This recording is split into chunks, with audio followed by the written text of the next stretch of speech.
কি ৪ জন পঞ্চায়েত সদস্য তৃণমূলের যোগদান করলেন, তারা বলছেন যে পঞ্চায়েতে দুর্নীতি হয়েছে, অরাজকতা হয়েছে, পাশাপাশি উন্নয়ন করতে পারছেন সমাজ, কি বলবেন? ওনারা এসব মিথ্যে কথা বলছে। উন্নতি যদি না হয় তাহলে আজকে 90% কাজ হয়েছে, এটা আমাদের কাছে বিডিও সাহেব রিপোর্ট দিয়েছে। অল রিপোর্ট আমার কাছে আছে। ওটা আমি চাইছি যে লাইভ, একদম আপনারা ফটো নিন, লাইভে ছাড়ুন।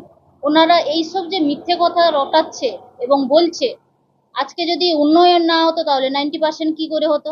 এবং আমার কাছে সব কাগজপত্র নথিতত্ত্ব আছে, ওইগুলো আমি চাইছি যে লাইভে আপনারা দেখুন, সব তারপরে ক্লিয়ার হয়ে যাবে ওনারা কতটা মিথ্যে কথা বলে।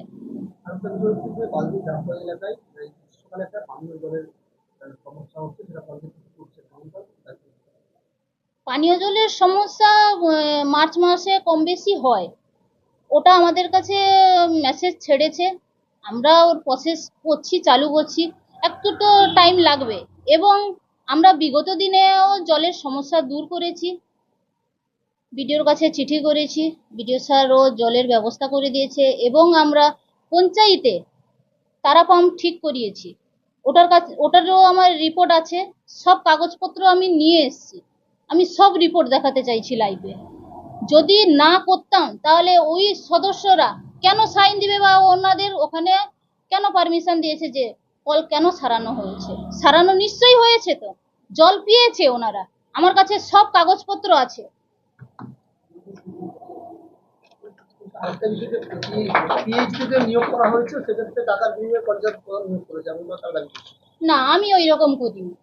এইসব কাগজ আছে আমার কাছে, জলের, দেখতে পারেন।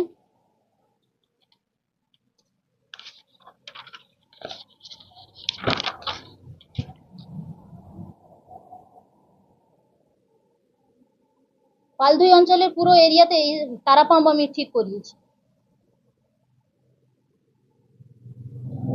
গাছ কাটার ওইটা দেখো।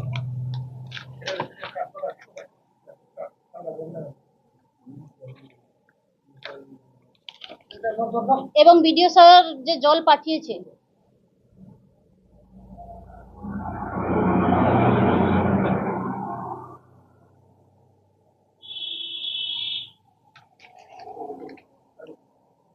উন্নয়ন যে আমাদের কথা বলছে না, উন্নয়ন হয়নি, উন্নয়ন হয়নি এটা মিথ্যে কথা সম্পূর্ণ। ওনারা অ্যাকচুয়ালি তৃণমূলে জয়েন্ট দিবে বলে আমাদের নামে মিথ্যে কথা বলছে। কাজ হয়েছে সব, এখানে 23-24-এর পুরো ফাইল আছে, ঠিক আছে, সব টেন্ডারের কপি আছে, সব যে অনলাইন সবাই দেখতে পারবে। বিশেষ করে তারা দাবি করছেন অফলাইনে টেন্ডার গুলো আপনারা করাচ্ছেন, যেটা ওপেন টেন্ডার আপনারা বন্ধ করেছেন, কারণ আপনারা অফলাইন টেন্ডার এখন হয় না, যেটা হয় যে ওন ফান্ডে, যেটা হয়, যেটা হচ্ছে আমাদের নিজস্ব তহবিলের একটা যে কাজ আছে ওন ফান্ড, ওখান থেকে আমরা কাজ করিয়েছি। যেটা হচ্ছে মোরাম করণী করিয়েছি। আর কিছুদিন আগে গণেশ মোড়ের কাছে রাস্তা ভেঙে গেছিল, ওটার আমি কাজ করিয়েছি। এটা